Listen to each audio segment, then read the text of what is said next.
নমস্কাৰ, আশা কৰোঁ আপোনালোক সকলো ভালে আছে। শেৱালি গছৰ পাত আৰু ফুল কেৱল খাদ্যই নহয়, কিছুমান ডাঙৰ ডাঙৰ বেমাৰৰ প্ৰাকৃতিক ঔষধ। কিন্তু তাৰ কাৰণে আমি সঠিক নিয়মত ব্যৱহাৰ কৰিবলৈ জানিব লাগিব।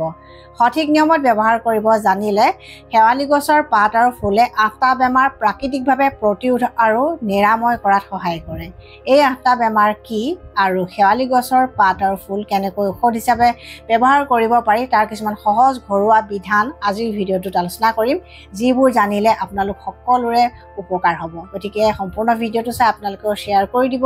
যাতে অসমৰ ৰাইজ উপকৃত হয়। শেৱালি গছৰ পাত আৰু ফুলক জ্বৰৰ উত্তম মহৌষধ বুলি কোৱা হয়, কিন্তু কিয়? কাৰণ শেৱালি গছৰ পাত আৰু ফুলে জ্বৰ প্ৰাকৃতিকভাৱে প্ৰতিৰোধ কৰাত সহায় কৰে আৰু জ্বৰৰ প্ৰকোপ নিয়ন্ত্ৰণ কৰাতো সহায় কৰে। কাৰণ ই তেজৰ প্লেটলেটৰ সংখ্যা বঢ়ায়, WBC বা শ্বেত ৰক্ত কণিকাবিলাককো সক্ৰিয় কৰি তোলে, ৰোগ প্ৰতিৰোধ ক্ষমতা প্ৰাকৃতিকভাৱে বৃদ্ধি কৰে আৰু নেচাৰেল এণ্টিবায়'টিকৰ দৰে কাম কৰে। জ্বৰ প্ৰকৃততে এটা বেমাৰ নহয়, বিভিন্ন বেমাৰৰ লক্ষণহে, যেনে dengue, malaria, typhoid, pneumonia, TB বা যক্ষ্মা, ভাইৰেল হেপাটাইটিছ আদি বিভিন্ন কাৰণত মানুহৰ জ্বৰ হয়। কিন্তু যিকোনো জ্বৰৰে উত্তম মহৌষধ হৈছে শেৱালি গছৰ পাত আৰু ফুল। কিন্তু জ্বৰত আমি শেৱালি গছৰ পাত আৰু ফুল কেনেকৈ ঔষধ হিচাপে ব্যৱহাৰ কৰিব পাৰি সেইবিলাক কথা জানিব লাগিব। তাৰে কেইটামান সহজ দিহা শিকি লওঁ আহক।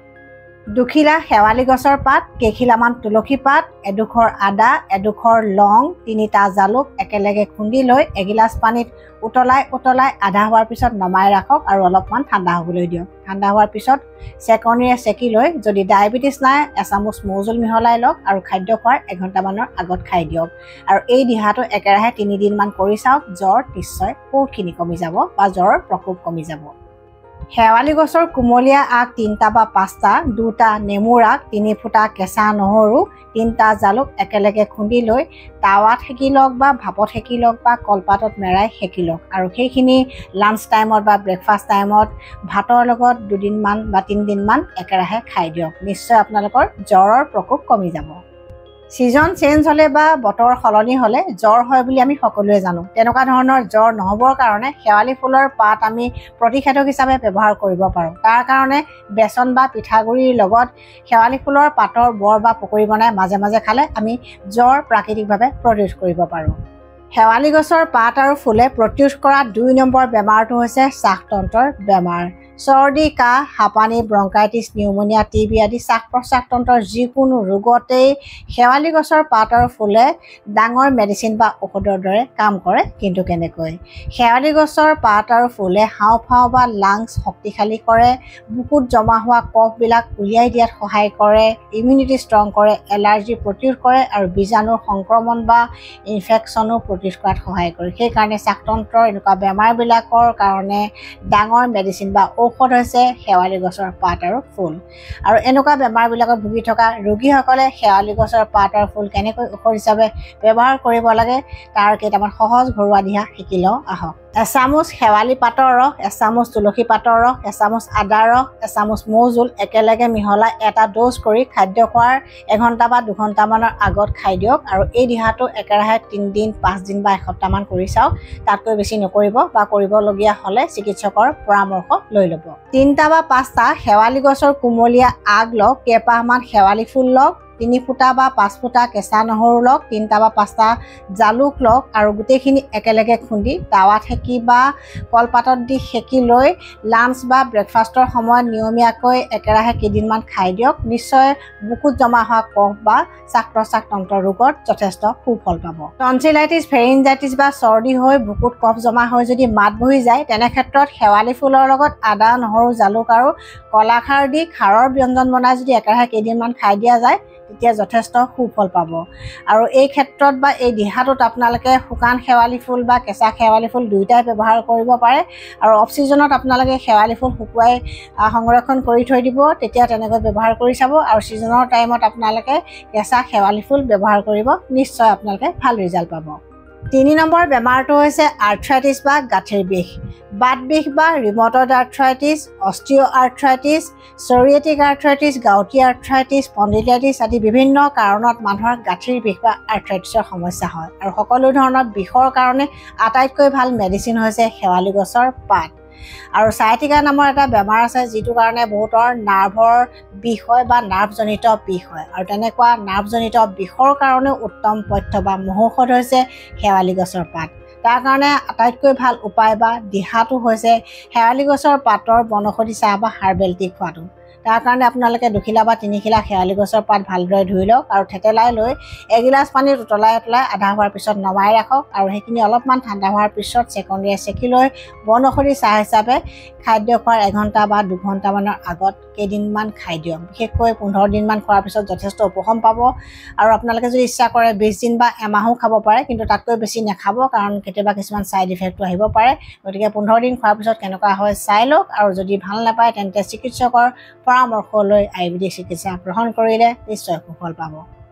4 নম্বৰ সমস্যাটো হৈছে পেলুৰ সংক্ৰমণ যিটো সমস্যাত সৰু ডাঙৰ সকলোৱে ভুগি থাকে শেৱালি গছৰ পাত সোৱাদত তিতা আৰু প্ৰায়বিলাক পেলুৰ দৰব বা ঔষধেই হৈছে সোৱাদত তিতা সেই কাৰণে শেৱালি গছৰ পাত বা ফুল খাই থকা মানুহৰ সহজতে পেলুৰ সংক্ৰমণ নহয় বিশেষকৈ যিসকলৰ কৃমি পেলুৰ সমস্যা আছে তেওঁলোকে শেৱালি গছৰ পাত ঔষধ হিচাপে ব্যৱহাৰ কৰিব পাৰে তাৰ কেইবাটাও সহজ নিয়ম আছে প্ৰথম নিয়মটোৰ কাৰণে আপোনালোকে শেৱালি গছৰ পাত বৰ হিচাপে বনাই খাব পাৰে 2 নম্বৰ নিয়মটোৰ কাৰণে শেৱালি গছৰ পাতৰ ৰস আধা চামুচ বা 1 চামুচ অকণমান মৌ মিহলাই খাদ্য খোৱাৰ 1 ঘণ্টামানৰ আগত নিয়মীয়াকৈ কেইদিনমান খাই দিব পাৰে বা সৰু ল'ৰা ছোৱালীবোৰক যদি দিব খোজে তেন্তে 1 টোপাল 2 টোপাল বা 3 টোপাল এনেকৈ হিচাপ কৰি বয়স অনুসৰি দিব পাৰে বা শেৱালি গছৰ শুকান পাতৰ গুৰি 4 ভাগৰ 1 চামুচ লৈ এগিলাচ পানীত উতলাই আধা হোৱাৰ পিছত নমাই ৰাখি বনৌষধি চাহ হিচাপে বা হাৰ্বেল টি হিচাপেও খাব পাৰে বা কেঁচা শেৱালি ফুলৰ পাতৰ যিটো বনৌষধি চাহ আছে সেইটো আপোনালোকে পেলুৰ সংক্ৰমণৰ ক্ষেত্ৰত ব্যৱহাৰ কৰিব নিশ্চয় সুফল পাব অৱশ্যে এই দিহাবোৰে আচলতে পেলুৰ চিকিৎসা নহয় তাৰ কাৰণে আপোনালোকে 6 মাহ এবছৰ মূৰে পেলুৰ দৰব খাই থাকিব লাগে কিন্তু প্ৰাকৃতিকভাৱে এনেকুৱা ব্যৱস্থাবোৰ ল'লে আমি বহু বেমাৰৰ পৰা হাত সাৰি থাকিব পাৰোঁ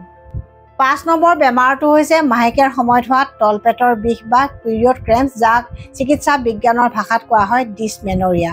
বহুতো যুৱতীৰ মাহেকীয়াৰ সময়ত তলপেটৰ বিষ হয় এইটো হৰমনৰ কাৰণে হয় আৰু কিছুমান মহিলাৰো মাহেকীয়াৰ সময়ত তলপেটৰ বিষ হয় তাৰ কাৰণো বেলেগ থাকে কিন্তু কাৰণ যিয়েই নহওক শেৱালি গছৰ পাতে কিন্তু মহিলাসকলৰ মাহেকীয়াৰ সময়ত হোৱা তলপেটৰ বিষ উপশম কৰাত সহায় কৰে কাৰণ ইয়াৰ এন্টি ইনফ্লেমেটৰী গুণ আছে আৰু বিষনাশক গুণ আছে মহিলাসকলে শেৱালি গছৰ পাতৰ বনৌষধি চাহ যদি নিয়মীয়াকৈ খায় তেওঁলোকৰ এই সমস্যা যথেষ্ট উপশম হয় কিন্তু যিহেতু ইয়াৰ কাৰণ বেলেগ হয় গতিকে আপোনালোকে চিকিৎসকৰ পৰামৰ্শও ল'ব লাগিব কাৰণ অকল দিহাবিলাকে যে বেমাৰ ভাল কৰিব সেই কথাটো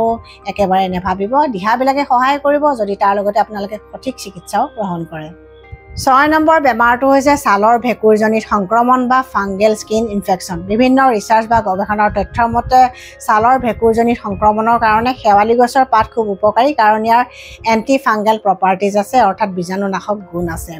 আৰু সেই কাৰণে যাৰ খৰখজুৱতিৰ সমস্যা আছে তেওঁলোকে শেৱালি গছৰ পাত আৰু ফুলৰ বিভিন্ন ব্যঞ্জন খোৱাৰ উপৰিও এক্সটাৰ্নেলি তেওঁলোকে শেৱালি গছৰ পাত ব্যৱহাৰ কৰিব পাৰে তাৰ কাৰণে শেৱালি গছৰ পাত খুন্দি লৈ মিহিকৈ এটা পেষ্ট বা লেপ বনাই আক্ৰান্তত কেইদিনমান একেৰাহে লগাই দিয়ক আৰু যদি ইচ্ছা কৰে আপোনালোকে সেই লেপটোৰ লগত তুলসী পাত কেঁহাৰাজ বন মানিমুনি এনেকুৱা ধৰণৰ কিছুমান বনৌষধিও মিহলাই ল'ব পাৰে তেতিয়া আপোনালোকে বেছি ভাল ৰিজাল্ট পাব